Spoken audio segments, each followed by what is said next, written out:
combating the mutual enemies of scarcity, underdevelopment, joblessness, and fear. This bad thing breed. For this reason, to join you in this battle, I am honored to meet with you, the leaders, the business community, and private sector. Lagos is an appropriate venue to do it. You may have heard that I was once a governor of this state, if you didn't know before.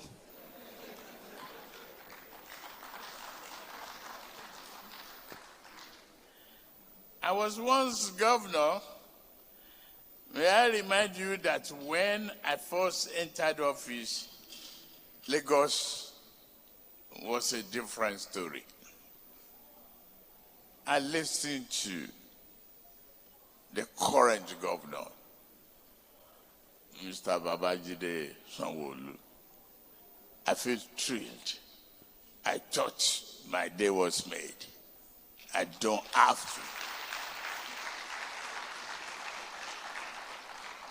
have to address you again.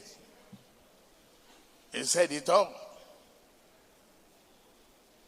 My team and I developed a blueprint, a master plan for Lagos. I can say that plan has been largely successful.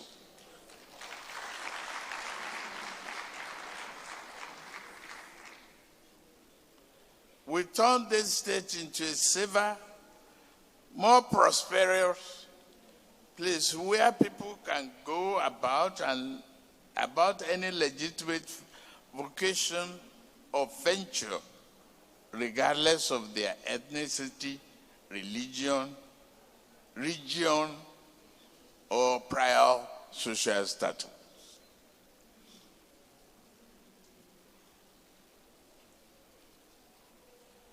We did more than open Lagos for business.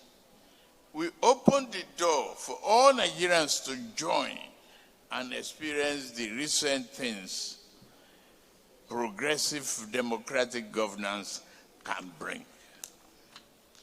We were not perfect, but we did a lot. In doing so, we work hand in hand with the business community as partners, sharing the same goal of prosperity and renewed hope.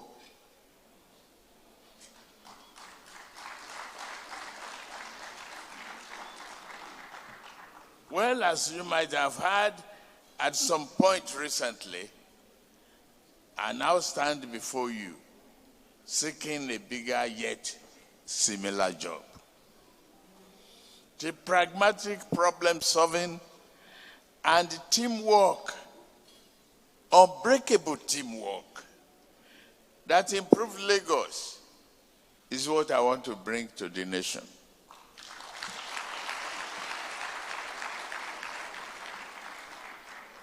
I ask you to help as the task ahead is doable but difficult. Here I will say something that captures the essence of our economic challenge.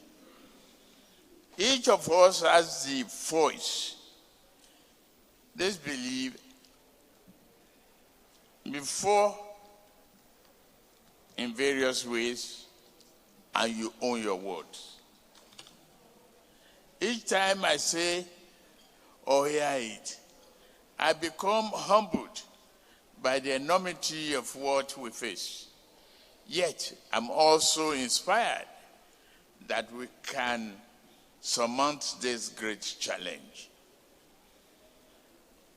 From its very inception, our political economy has been imbalanced and in need of major reform.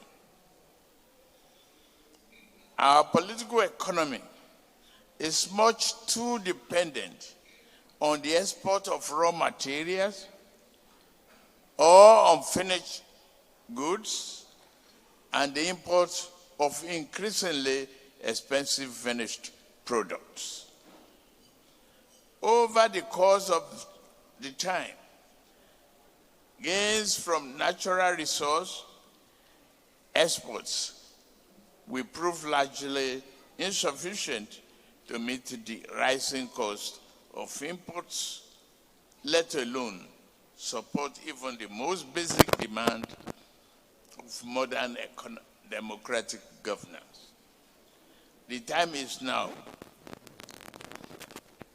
to cure this lapse. It's a disease. We must cure it. And time is of essence, for it does not wait for any man or nation. We commend the work of a prior administration, especially the present government. They did their best. This government has performed with the patriotism and commitment during trying times. If you don't know it was trying time, I know. And many Nigerians know. But we simply must go further and faster. My experiences in both private sector and elective office afford me a special appreciation of economic potency that close collaboration between government and the business community can bring. Allow me to share a few ideas that provide some insight into my vision for a more prosperous and secure nation, where hope is renewed and despair is rebuffed.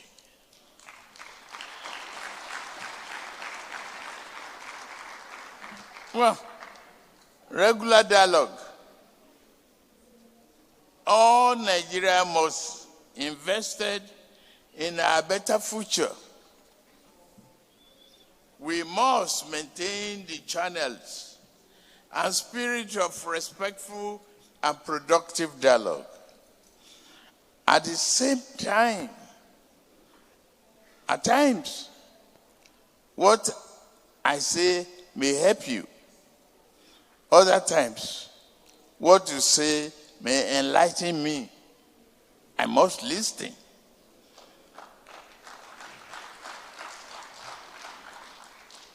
We must always talk and converse with the best of intentions, just as this open door policy is with me before the election. I shall continue to honor it, and after the election, I will continue to respect it.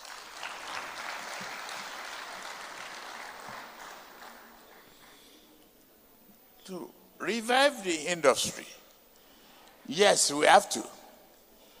We shall bring the nation's industrial policy to life. Key to this is our aim to create major and minor industrial hubs in each of our geographical zones. We created this geographical zone artificially so that we can communicate and grow faster from bottom up.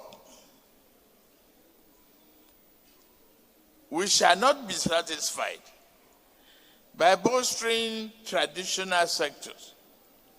We will foster productive excellence in new areas such as light manufacturing and Nollywood entertainment sector. through active participation in digital economy. We shall make Nigeria a leader instead of a bystander.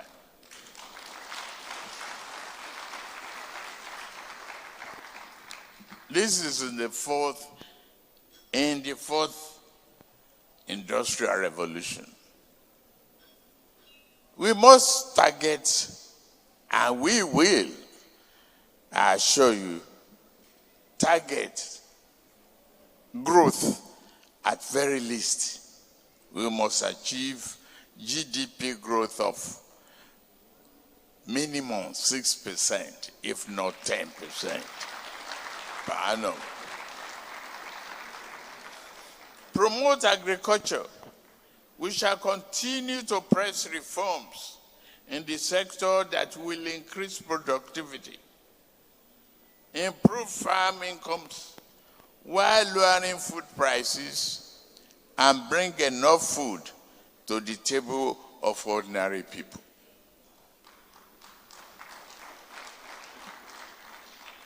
Power. Nigeria, I am determined. They are Nigerians. I am determined, I repeat, to give you the affordable and reliable power you need to drive your businesses in a way that lifts the entire economy and ordinary person.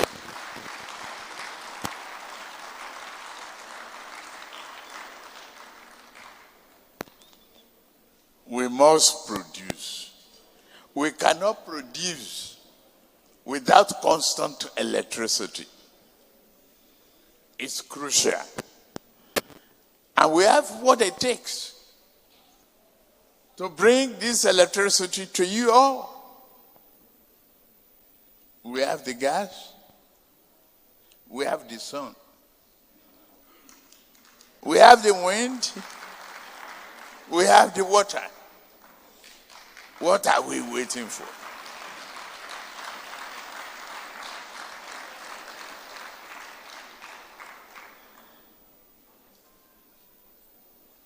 Therefore, we must produce and buy. We must produce. Please note, then buy Nigeria.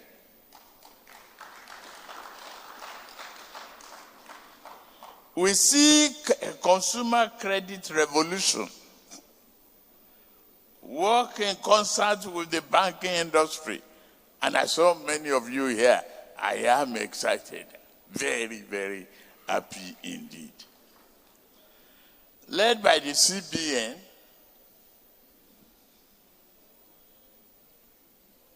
we must establish affordable credit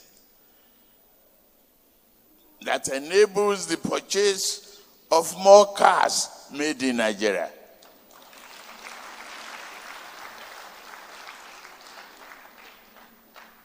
The construction of more homes built in Nigeria. Bring the money home. The standard of living rise and strengthens. The business sector shall increase in so many folds. Build Nigeria. We must continue with the expansion of infrastructure commenced by the current government. From our roads and ports, you've lands of the deep sea port. It took a while. It took strong determination and perseverance for me standing before you here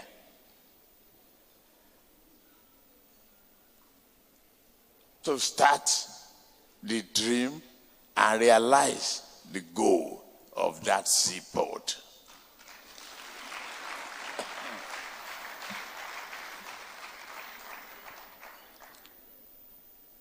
Continue the expansion of the infrastructure.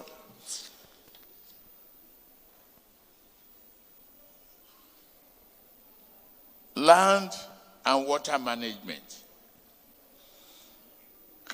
All catchment area must be studied to stem humanitarian and economic tragedy visited on us by seasonal flood. Do we need a back-to-back channelization? Do we need dredging? Regular? We need secondary and primary drainage system. We need reticulation of our farmland.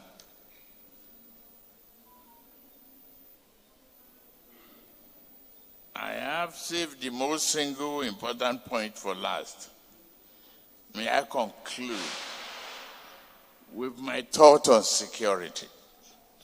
We shall continue to fight against insecurity by redefining our counterinsurgency doctrine and practice. Our response to terror, kidnapping, and violent criminality will be defined by the following elements. We shall enlist more people in the armed forces, security services, and the police. Our forces shall be given better tactical communication mobility as well as improved area and ground surveillance capacity. Through this and other measures, we shall identify, monitor, track, and defeat the evil groups where they are anywhere. Small inch of our land. We shall have no respite until they surrender or are ultimately defeated.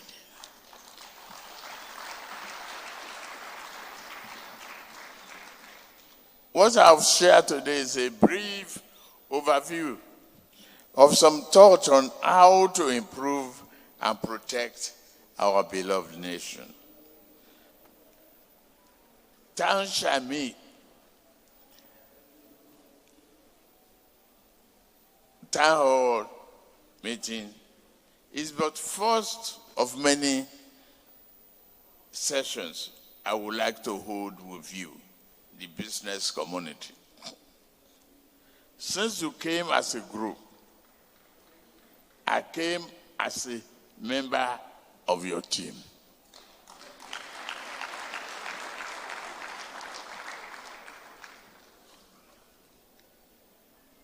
My esteemed and exceptionally able running mate, Shetima Kasim,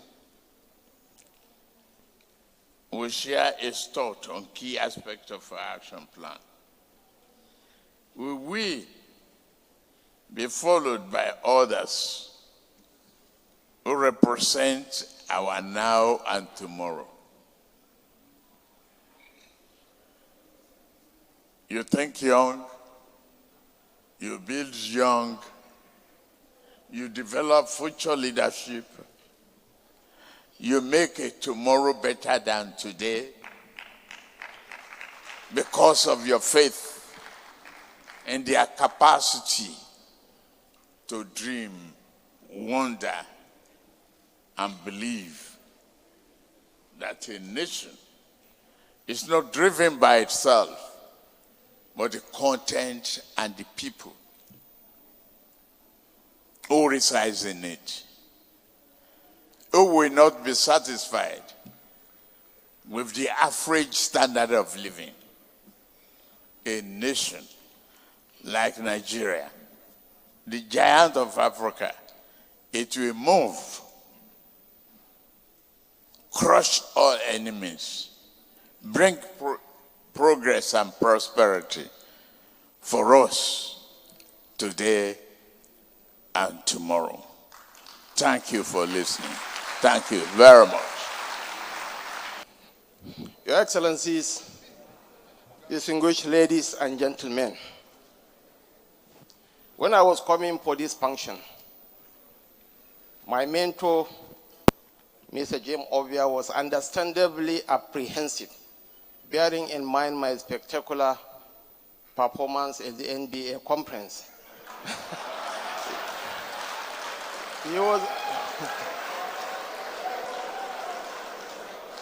He was apprehensive whether I will come with my sneakers, like the governor of Para, with my Mango Park suit. But this time around, I don't know what the critics will end up saying.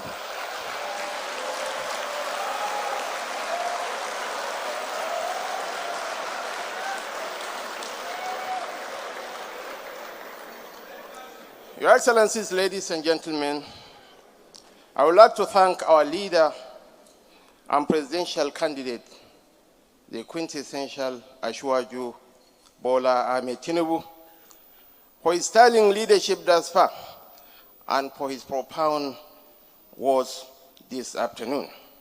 It is an honor for me to walk by his side on our mandate to take our nation to greater heights. If you have had time to read the recently launched manifesto, you will see that we have developed a truly comprehensive action plan. I will briefly walk through the various elements. My colleagues will talk about our fiscal and monetary policies, the oil and gas sector, technology, the creative arts, education, health, entertainment, and sports. I will therefore not talk much about these areas. I will start with a topic that we know is on everyone's mind at this time: security.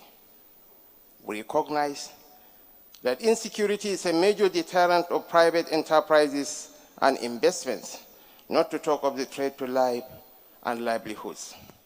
That is why we plan to adopt a proactive and intelligence-driven approach to addressing the nation's security challenges. These will include bolstering security forces in numbers, training, equipment, salaries, and welfare. In the last 8 years, our defense budget has increased from 400 billion naira to 1.2 trillion naira per annum. In similar vein, our administration is prepared to make the necessary further investments in order to significantly reduce the nation's security threats. On the other topical matter of the economy, our target, is rightly encapsulated by my principal, is to achieve double-digit GDP growth within a couple of years. The next speaker will talk about the fiscal and monetary policies that will underpin this growth. And of course, we cannot achieve such rapid but necessary sustainable economic trajectory without the requisite infrastructure base. Therefore, we plan to partner with you, the private sector, to undertake a national campaign to develop the infrastructure necessary to facilitate profitable enterprise and improved quality of life.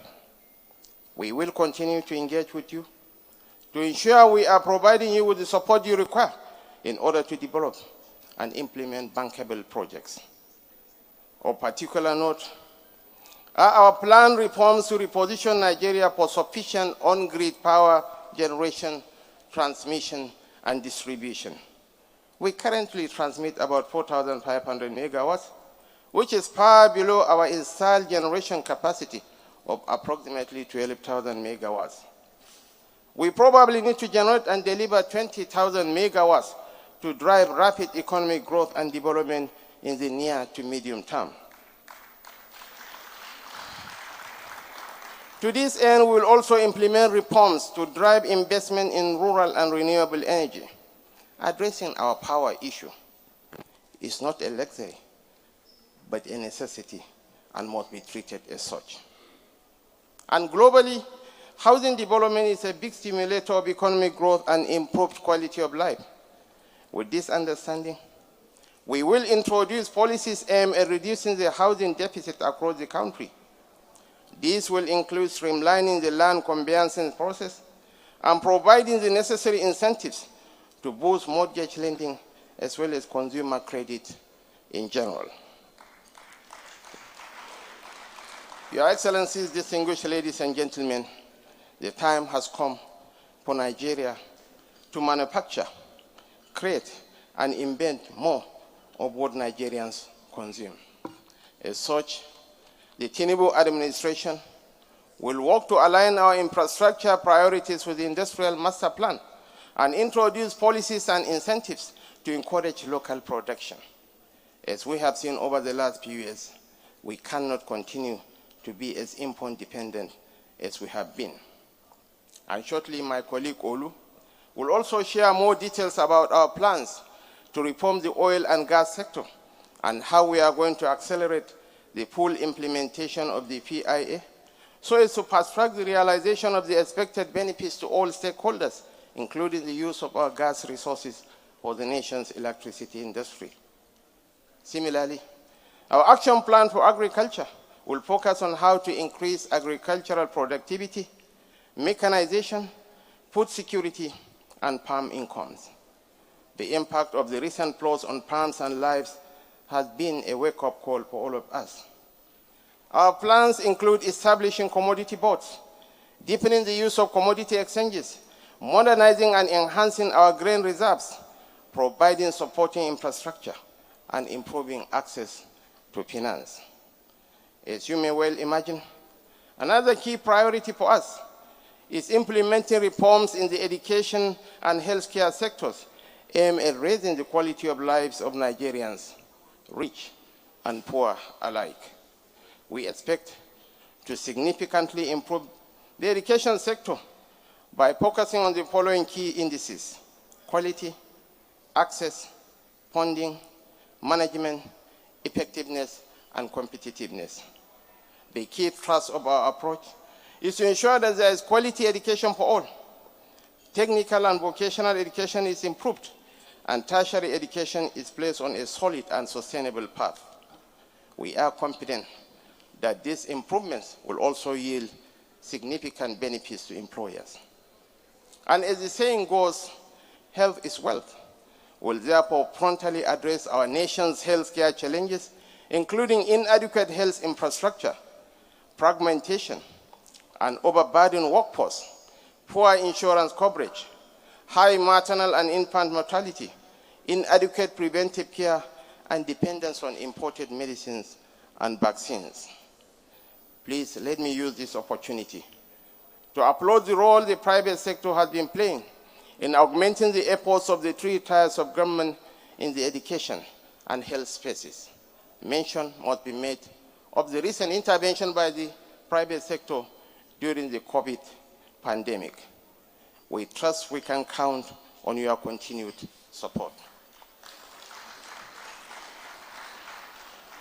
As progressives, we believe that to build a successful nation, you need the healthy collaboration of government, private sector, and non-governmental organizations. We also recognize that in some areas, it is the duty of the government to shoulder the lion's share of the responsibility. Needless to say, the execution of effective and targeted social programs is one such area. To this end, we will work with and for our youth, women, and the vulnerable, providing them with legitimate avenues to fulfill their greatest aspirations. We will both teach people to fish and feed them while they cannot feed themselves. Our social programs will include providing a mix of conditional and unconditional income support to the very poor, elderly, and disabled persons. As you know, one of Nigeria's impediments to attracting much-needed investment has been concerns about the sanctity of contract and rule of law. Undoubtedly, the economic growth we are targeting can only be achieved by prioritizing improvements in our judicial system. The Tinubu administration will ensure that the legal sector functions transparently and with due process. Our policies will be based on judicial independence and integrity, respect for the rule of law, and appropriate legal framework, access to justice for all, and equality before the law. In addition, the Tinubu administration will work with the National Assembly and all stakeholders to amend the legislative list in the Constitution to ensure that states are given greater control over certain critical matters. These include crime prevention, prisons, stamp duties, and certain forms of taxation. Furthermore, the Tinubu administration will review the Federation revenue allocation system to recalibrate the divisions of funds amongst all three tiers of government. In so doing, our nation will attain the right balance between our collective purpose and our disparate realities at the grassroots. Last, but by no means the least, we will calibrate our foreign policy to support and promote the achievement of our economic and social objectives, especially regarding trade and security. Your Excellencies, ladies and gentlemen, now it's for me to speak from the heart. The respect that the black man gets in the world is directly tied to the performance of the Nigerian nation.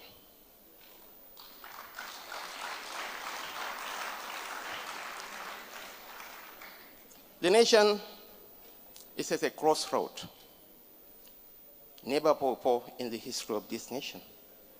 To paraphrase a great writer, the nation, the government, and the people are all trapped in a web of madness, in a circus of insanity, in a cauldron of sheer lunacy. Because the foibles of our ignoble past and the harrowing torments of a global economy in implosion has exacted an agonizing toll from a hapless citizenry. Nobody, we are not promising you heaven on earth, but we are promising you a hope for a better tomorrow.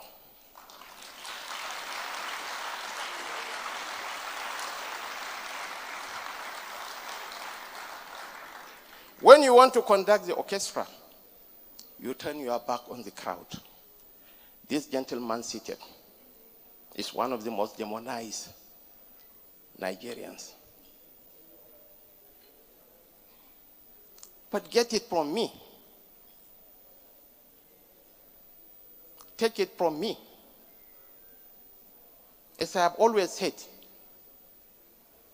the true hallmark of leadership is not the ability to carry a bag of cement. And Your Excellencies, ladies and gentlemen, we are not preparing for the Olympics, but an institution that relies on the superiority of ideas and track records. And show me, I dare to challenge you, show me among all the contestants for the presidency of this country who has the experience, who has the track record, and of course, who has the intellect to catapult this nation to a higher pedestal. Leadership, Your Excellencies, goes beyond glamorizing poverty. No. We don't glamorize poverty, we fight poverty. I won't tell you that I have 2 pairs of shoes, or I have a single watch. No. Leadership goes beyond spewing dubious statistics or basking in a mediocre performance as the governor of Anambra State. Your Excellencies, ladies and gentlemen, I respect Atiku Abubakar, but leadership goes beyond unstatesmanlike rantings, someone who cannot unite his own party. I wonder how he's going to unite this nation.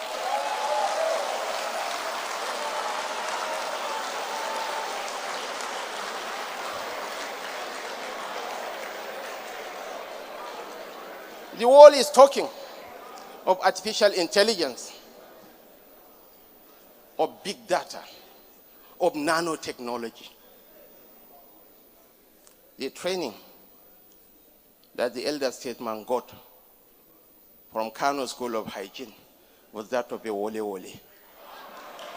And believe me, the ability to sell bottled water doesn't make one an expert on the economy. Your Excellencies, ladies and gentlemen, my part in short is that Atiku Abubakar is no Abraham Lincoln. He is more of Raila Odinga. And come next year, we are going to permanently retire the political tourists back to Dubai. Thank you so much.